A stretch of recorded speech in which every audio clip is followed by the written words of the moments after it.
الحمد لله الحمد لله وسلام على عباده الذين اصطفى اما بعد.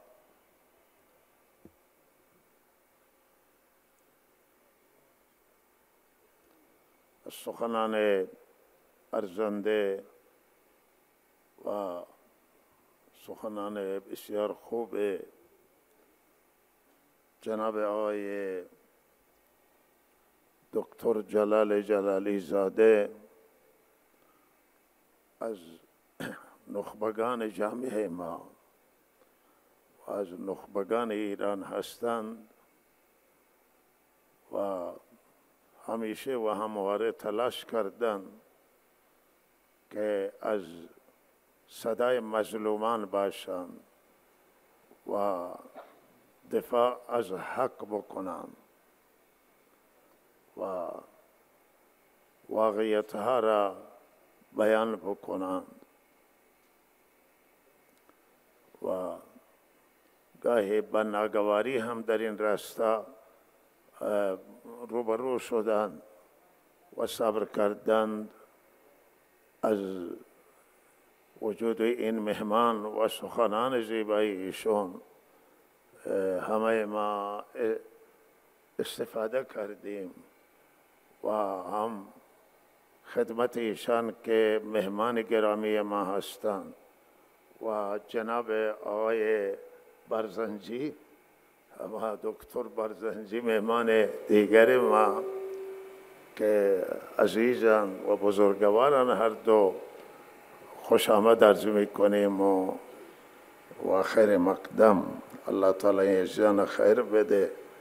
همیشه همانطور که جناب دکتر فرمودند تشریف می آورده اینجا و ما همیشه که به تهران میریم، ایشون ساکن تهران و از نزدیک همیشه ایشون دیدیم و زیارت کردیم. الان مدتی بوده که ما نتوانستیم تهران سفر کنیم در شرایط اخیر و ایشون بزرگواری کردند و تشریف آوردند اینجا امروز و به همراه گرامی ایشون و ما بسیار خوشحالیم. منتها چیزی که ایشون در رابطه با این بنده عرض کردم فرمودند، این محبت ایشون هست و گمان نیک ایشونه و آدم کسی را که دوست داشته باشه عیبش را نمیبینه و به هر حال اگر چیزی ایشون احساس کرده و فرمودند این همه فضل الله تعالی هستند، از من نیستند، از الله تعالی و بزرگواری الله و فضل الله تعالی هست و الله تعالی ایشون را به گمان نیکشون و محبتشون جزای خیر عنایت کند و اجر بدهد. دنباله صحبتهای عزیزان و مولوی عبدالعزیز هم سخنانی فرمودن، جناب دکتر صحبتهای زیبایی را بیان داشتن. دنباله همین صحبت ها جملات شکسته خدمت شما عرض می کنم که از خصوصیت مؤمن و ایمان، مرد با ایمان، زن با ایمان و خصوصیت مؤمن همین است که همیشه دور اندیش می شود. مؤمن هیچ وقت جلوی پاش نگاه نمی کنه.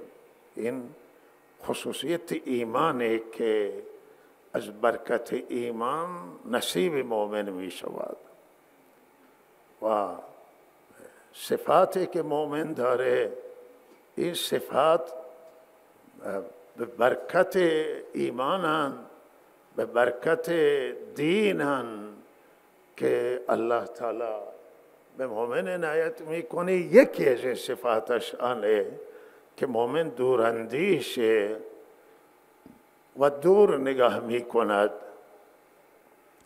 و پیش پایش نگاه نمیکنه و نزدیک نگاه نمیکنه.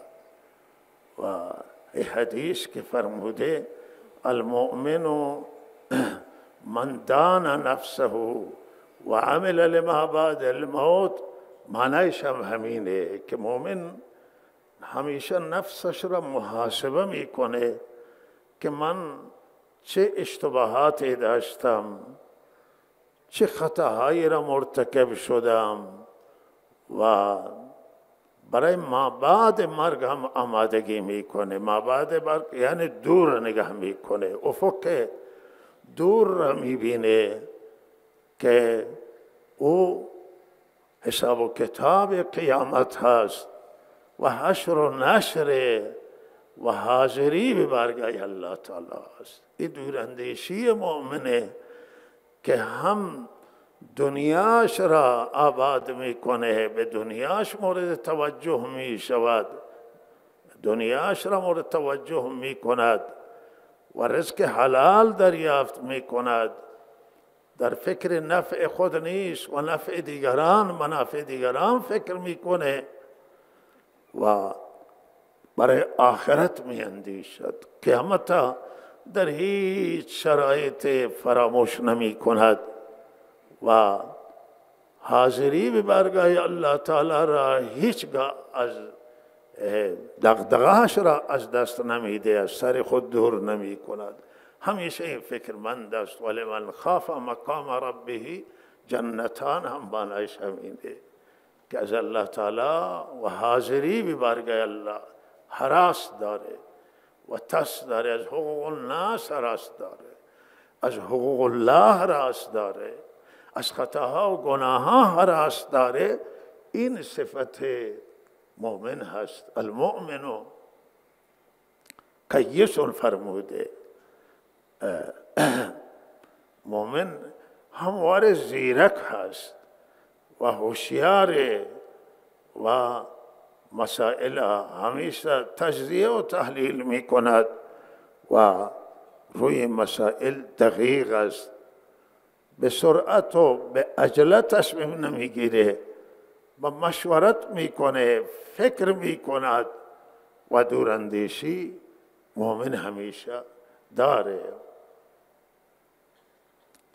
و مؤمن همیشه یه صفات مؤمنه که از یک سوراخ دو بار نیش نمیخوره. یک باری که یک بار از سوراخی نیش خورد و مار او را گزید، گزدومی گزید، بار دیگر از اون سوراخ همیشه اجتناب میکنه. و من حدیث یاد محمد که حضرت رسول صلی الله علیه وسلم، انبیاء علیهم السلام چه اندازه دوراندیش بودند و همیشه آن حضرت صلی الله علیه وسلم تمام برنامه‌اش روی دوراندیشی صورت می گرفته. و یک بار در مراسم حج که حجت الوداع بود، آن حضرت صلی الله علیه وسلم وقتی به حج سفر کردن، حج تمتع یا قران کردن، یعنی بعض روایت همین نشان میده که آن حضرت احرام عمره را بست و بسیار روایت صراحت داره که حج و عمره را قران کرد و هدیه را هم با خود همراه برد. هدیه هایی که اونجا میکشند از مدینه منوره آن حضرت تهیه کردند و همراه بردند. صحابه هدیه نداشتند مگر او صحابه که مالدار بودن هدیه بردن با خود، خیلی کم. وقتی به مکه مکرمه رسیدن، آن حضرت صلی الله علیه وسلم اعلام کردند که هر کسی که نیت حج را کرده با احرام عمره خود را از احرام خارج بکنه و روز هشتم که به منا و عرفات می روند احرام ببنده برای حج. هر کسی که احرام عمره را بسته خب عمره را انجام بداد و حج تمتع بکنه و این که فرمودن که کسی احرام حج بسته، حج با احکام انجام دادن احکام عمره تمام بکنه احرام و خود را حلالی بکنه. میخواستم که یک رسم جاهلیت را که در ماهای حج اونها عمره را مهمترین گناه میدانستند، آن حضرت صلی الله علیه وسلم خواست که این رسم جاهلیه و این خرافات جاهلیه را از بین ببرند. گفتش و همه تون عمره کنید و خود را. و خود آن حضرت نتوانست کار بکند، چرا که آن حضرت هدیه با خود آوردند و دستوری کسی که هدیه داره همینه که خود را از احرام خارج نکنه. و بعد دیدن که سر صحابه سخت شد، گفت آن حضرت تو احرام ماند و ما را می فرمایند که شما از احرام خود را خارج بکنید. و آن حضرت فرمودن که کاش که من می دانستم آنچه را که الان متوجه شدم قبل از این می دانستم، من همون کار انجام می دادم. این فکرشون آمد که اگر من جلوتر فکر می کردم که من با صحابه همراه باشم، سر صحابه سخت نگذره، این بهتر بود از این که من تو احرام بمانم، اونها را دستور بده شما احرام خود را خارج کنید و سرشون سخت بشه. این انبیا همیشه دوراندیش بودند. ولی اگر یک بار بشران اگر یک جای به هر حال یک مسائل اتفاق افتاده بلا فاصله اعتراف کردن که کاش که من جلوتر اگه فکر کرده بودم و برای من آنچه که الان روشن شده وضعیت من دیدم، من هم با خود هدیه نمی آوردم، من هم خود را حلالی می کردم. چند روز یعنی از 4 ذوالحج آمدن، 4 روز گویا 5 روز 6 روز از حج جلوتر گفته که من هم خود را اگه هدیه نمی آوردم همسان با صحابه، همراه با صحابه و جماعت و جاج از احرام بیرون می. اینطوری موارد هم پیش آمد در صلح حدیبیه که آن حضرت صلی الله علیه و سلم صحابه را گفت که صلح کردن، تمام صلح آن حضرت روی دوراندیشی بود، خیلی دور فکر کرده آن حضرت. اما صحابه کرام بسیار بیتاب، بیقرار، بیارام که ما احرام عمره بستیم، خانه کعبه اینجا کنار ما هست و ما بدون عمره برگردیم، احرام خارج بکنیم، غمگین و اندوه به صحابه نشد. ولی چاره جز اطاعت حضرت رسول صلی الله علیه وسلم نداشتن، چرا که سعادت دنیا و آخرت صحابه در فرمان برداری از حضرت رسول بود و تابعداری کرده حضرت. ولی به حد پریشان حضرت فرمودن که الله صلح شده، ما بر میگردیم، سال آینده میاییم برای عمره قضا و 3 روز میمانیم و بر میگردیم، شما خود را از لباس احرام بیرون بکنید، سر بتراشید یا سر تقصیر کنید، کوتاه کنید. صحابه غمگین و نتوانستند که خود را از احرام بیرون بکنند، سکوتن و انکارم نکردن. آن حضرت ناراحت در خانه ام سلمه، داخل خیمه ام سلمه و فرمودن که من اینا را میگن شما احرام بیرون بکنید، اما نگاه میکنن. گفتن یا رسول الله شما خودتون بیرون تشریف ببر، با کسی حرف نزنم و اول شما خودتون را از احرام بیرون بکنید، سرتون را مبارک حلق بکنید و لباس احرام بیرون بکنید.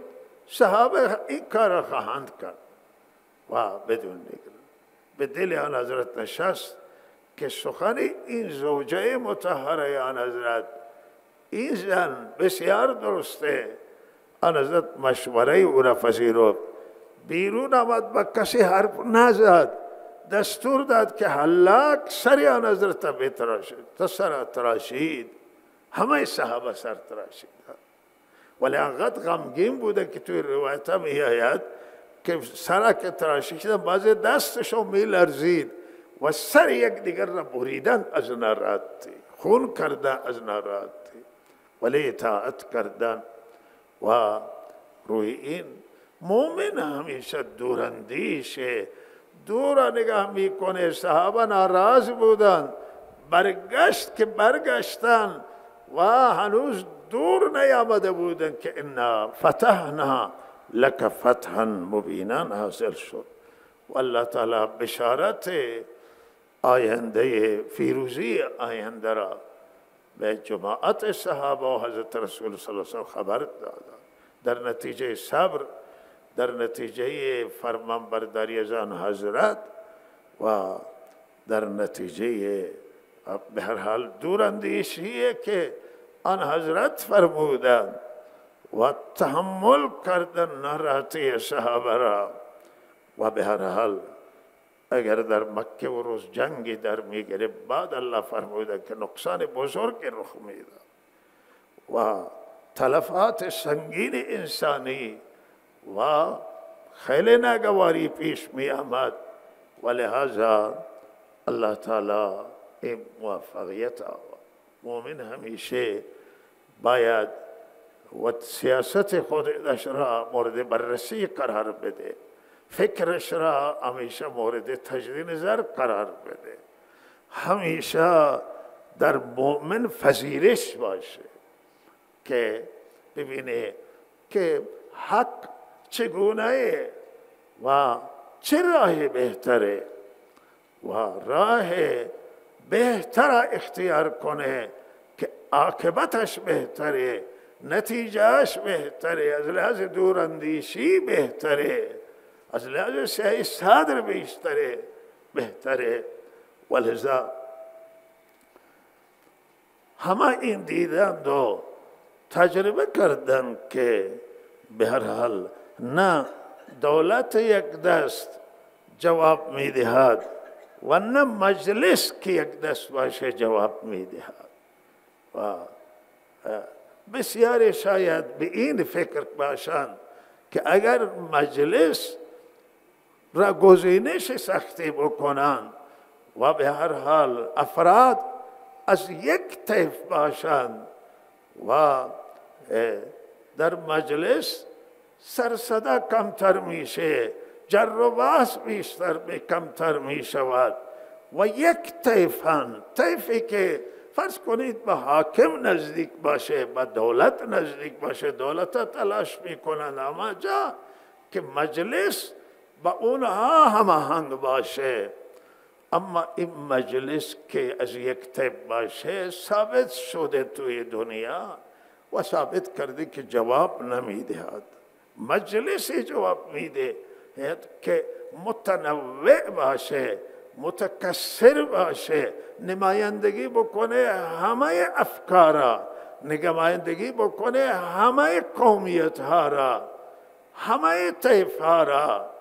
مخالف و موافق وقتی که در مشورت قرار میگیره، مجالس معمولا مجلس شورای، یعنی مجلس مشورت، مجلس قانون گذاره و لحاظا قانون هم با مشورت تعیین میشه. نمایندگان وقتی این مجلس بشه متنوع و وقتی که یک این میتونه جواب بده، نظرات متفاوت و نمایندگی های متفاوت، نیازهای متفاوت می آید در مشورت و تفکرات متفاوت می آید و در این بهترین نظر و بهترین راه انتخاب میشه، بهترین قانون تصویب میشه و مایه رضایت تمام تفکرات، تمام اندیشه ها، تمام اقوام، تمام مذاهب، زنان، مردان، دینداران و آنانی که پایبند دین نیستند و همینطور دولتی در دنیا میتواند جواب بدهد در هر دنیای باشه. صحبت بنده عرض بنده کلی است که متنوع باشد و در این دولت هم نمایندگی بکنه و همه طیف‌ها را و همه اعتبارها را نمایندگی بکنه جواب میدهد. بالاخره دولت هم شور و مشورت داره، تفکرات مختلف در هیئت دولت در جلسه دولت مورد بحث قرار میگیرند، نیازهای مختلف و اندیشه های مختلف. دولت هم موفق ترین دولت و قوی ترین دولت خواهد بود که نمایندگی بکنه همه کشورش را نمایندگی بکنه و دلبستگی و دلدادگی ملت و رضایت ملت از اون دولت بیشتر خواهد بود تا دولت یک طیف، یک جناح. و ایران یک کشور متکثره. حالا تمام کشورها تکثر دارند، همه ملت ها، ولی هیچ کشورش کمتر کشوری بگم باشه توی دنیا که به اندازه ایران تکثر داشته باشه. بالاخره زبان ها مختلفن، قومیت ها مختلفن، مذاهب مختلفه، هم مسلمان هست هم غیر مسلمانه. ایران مال همه زن و مرد هست و همه ایران مال مردان نیست، تنها مال زنان هم نیست. ایران همه هست. ایران مال همه مذاهب مختلف که در دین اسلام موجوده. اینجا اکثریت مذاهب هستند، لہذا مذاهب مختلف موجوده و اقوام موجودن، تفکرات موجوده، دیندار موجوده و اونی که به دین پایبند نیست نمیگم بیدین، دیندار موجوده که پایبند دینه، به دین بیشتر فکر میکنه. اونی که به دین فکر نمیکنه زیاد او هم موجود است. ایران همه هست، مال همه. ولهذا اینجا در ایران اسلامی دولتی که متکثر باشه و نمایندگی بکنه آینده از همه، ولهذا این دولت فراگیر اینجا جواب میده. این حرفا بنده و امثال بنده و طلبه ها و هم اندیشمندان زدن، جلوتر فریاد زده شده که دولت اینجا جواب خواهد داد که فراگیر باشه، از اقوام مختلف باشه، از مذاهب باشه، دیندارم باشه و بیدینم باشه. و من یادم هست که نامه به مرحوم مرسی بگم رئیس جمهور مصر سابق که اسلامگرا که پیروز شد، نامه بنده نوشتم و دوستان نامه را ارائه دادن، دوستانم دیدن. نامه نوشتم، من گفتم یه نامه میرسه یا نه، ولی یک تمنای در دله من گفتم که شما که الان در مصر رای آوردید و پیروز بودید، ببینید مواظب باشید از اسلام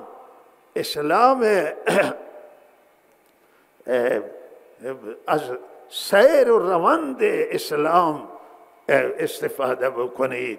روند اسلام، سیر اسلام وقتی دین اسلام آمده به تدریج آمده است، سیر تدریجی را طی کرده.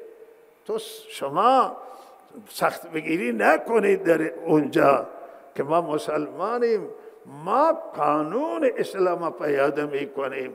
گفتم مصری ها تا حالا همه به هر حال در زیر لوای غرب بودند و غرب گرایی بوده اونجا، اینا نو اسلام تجربه نکردند و اینها را اسلام به صورت نرم شما اونجا پیاده بکنید.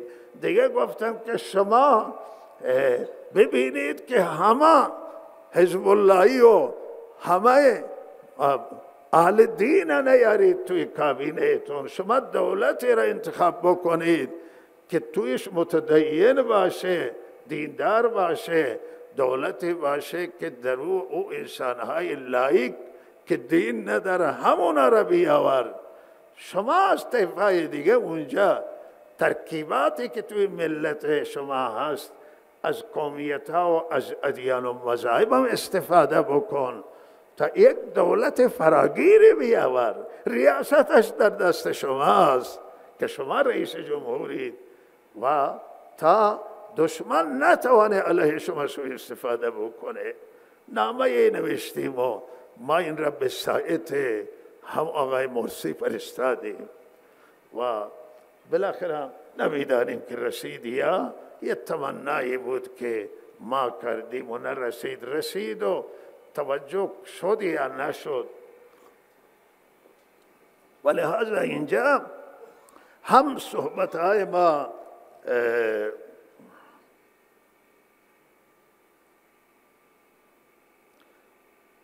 نه من نمیدانم که علت شکست جناب آقای مرسی خدا رحمتش بکنه چه بود، چون من اشراف نداشتم اونجا. شاید جناب دکتر بیشتر اطلاعات داشته باشن، ولی من اطلاع نداره که نه چگونه عمل کردم. من این مشورت چون بعض روزنامه ها را می دیدم و بعض حرفا را می شنیدم، من به هر حال این پیشنهاد دادم و من این مسئولم. خطابم اینجا همیشه هم به مسئولان جمهوری اسلامی همین بوده که اینجا طیف واحد جواب یک دست شدن. یکی از بزرگترین اشتباهات خالص سازی بود که بعض نافخته ها که تجربه نداشتن خالص سازی را مطرح کردن. خالص سازی خیلی خطرناکه که شما افراد را جدا کنید و اینها را بالاخره از رد کنید، از بالاخره از گزینش‌های مختلف و فیلترهای مختلف و اونها را بیارید که اینها مال ما هستند و حکومت به دست یک طیف خاص بیفته و همه تفکرات و همه دیدگاه ها و همه نظرات متکثر در کشور نادیده گرفته و این حرف خیرخواهانه دلسوزانه خالص سازی به ضرر جواب نخواهد داد و این که ما یک دست کنیم مجلس را و دولتی که های گذشته را هم یک دست کردیم و بخواهیم دولتی که آینده میاد این یک دست بکنیم، جواب نمیتونیم بگیریم از این، جواب نمیده. دولت فراگیر جواب میدهد، دولتی که هم نمایندگی زنان داشته باشه در این دولت، هم نمایندگی اقوام داشته باشه و نمایندگی مذاهب داشته باشه، حتی نمایندگی ادیان داشته باشه. مجلسی هم میتونه جواب بگیرید از مجلسی که این همه تفکرات و اندیشه های مختلف الله گردانیده توی بشر، همه طیفه و همه انواع هستن، همه را همراه بکنید و کناری هم قرار بدید، حق به دست شما میاد، رای درست دست میاد و شما اونطور نگاه کنید تخلقوا به اخلاق الله که الله از اخلاق الله و از روش خدا و سنت های الهی اتباع بکنید، میتوانید جهان اداره کنید، میتوانید خلق اداره بکنید. این میتوانه مفید ثابت بشه، این میتوانه خوب بیاید و ما خوشحال بودیم که بالاخره مجلس آزاد، انتخابات آزاد که مردم را انتخاب بکنند، چون مجلس نماینده، من قبلا گفتم که مجلس نمایندگی نظام نمی کند، حاکمیت نمی کنه، مجلس نماینده مردم، نمایندگان مردمان و نمایندگان همه مردم باید همه طیفه را نمایندگی بکنن. نماینده مردم انتخاب بکنن.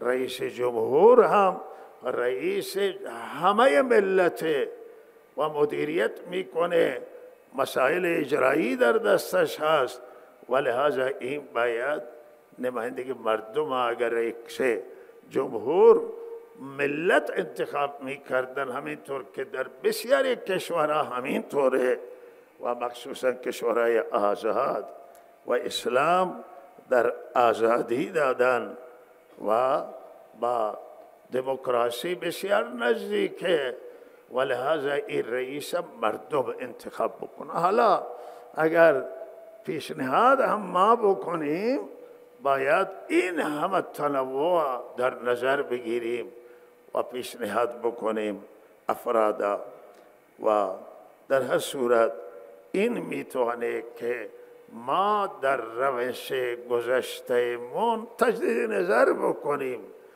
و همه اقوام و همه اندیشه ها و همه تکثری که در جامعه ما در نظر بگیریم، او زمان میتونیم ملت همراه خود بکنیم و رضایت ملت میتونیم بگیریم و الله تعالی توفیق عنایت بکنه و همه ما را الله تعالی از لغزشات حفاظت بکنه. انسان ہے، بہرحال انسان ہم لغزش میخورند و من عرض کردم که انبیاء هم دچار لغزش شدن، ولی تفاوت لغزش انبیاء با لغزش ما اونه که اونها لجاجت نکردن انبیاء و اشتباهاتشون پذیرفتن لغزشا و اصلاح کردن و این روش همیشه بندگانه که انابت دارن، بندگان صالح الله تعالی و الله اون بنده را دوست داره که همه خلق از وجودش در آسایش باشه. او حاکم نزد الله محبوبه، او حاکم پسندیده که مردم همه از وجود او فیض ببرن و سیر بشن، گرسنگان اقتصاد قوی و پویایی داشته باشد و امنیت و آسایش داشته باشد و از وجودش خلق در آسایش باشه. همون دبستان و بالاخره شهر دبستانی که خدا را بران بنده بخشایش است که خلق از وجودش در آسایش است. وقتی حضرت رسول صلی اللہ علیہ وسلم مدینه تشریف آوردن، از گرسنگی صحابه سنگ مردم مدینه بشکم، خود آن حضرت در جنگ احزاب سنگ، اما از وجود این نازنین آن حضرت و دوراندیشی وسع صدر آن حضرت همه مردم سیر شدن، آباد شدن و لہذا یکی از مهمترین مسائل همینه که عموم مردم و همه ملت بلا استثناء مخالف و موافق، اونه که ما را قبول داره اونه که ما را قبول نداره، همه را منافعش را وظیفه حکومت هست، حاکمیت هست که برای همیشه همه فکر کنه راحت همه را و آسایش همه را و خواسته های همه را، مطالبات همه را، که خصوصا وقتی حقا اینها را در نظر بگیره و در کنار مردم باشه و برای مردم دلسوزی بکنه و برای مردم گریه بکنه، برای موافق گریه کنه، برای مخالف هم و با مخالفانش مشورت کنه، از حرف مخالفانش را بشنود. هیچ سیاست این توجه بکنید، هیچ سیاست توی دنیا وجود نداره که بالاتر از سیاست به دست آوردن خدا و مردم، خدا و ملت. ملت به دست بیاره، خدا را داشته باشه، ملت را داشته باشه. هیچ اندیشه بهتر از این نخواهد بود و هیچ سیاست موفق تر از این نیست. و ببینند حکومت های دنیا که چگونه میتوانند دل ملت به دست بیاورند و ملت خوشنود بکنند و این سیاست بهترین سیاسته. و الله تعالی توفیق بده همه ما را که انشالله فکر بکنیم و بیندیشیم درست و همه حکومت ها را الله توفیق بده که به فکر مردم باشند و برای مردم بیندیشند و دید وسیع جواب میدهد و نظر بلند جواب میدهد و همت بالا جواب میدهد، در خدمت همه بودن جواب خواهد داد. و صلی الله علی سیدنا محمد و آله و صحبه اجمعین.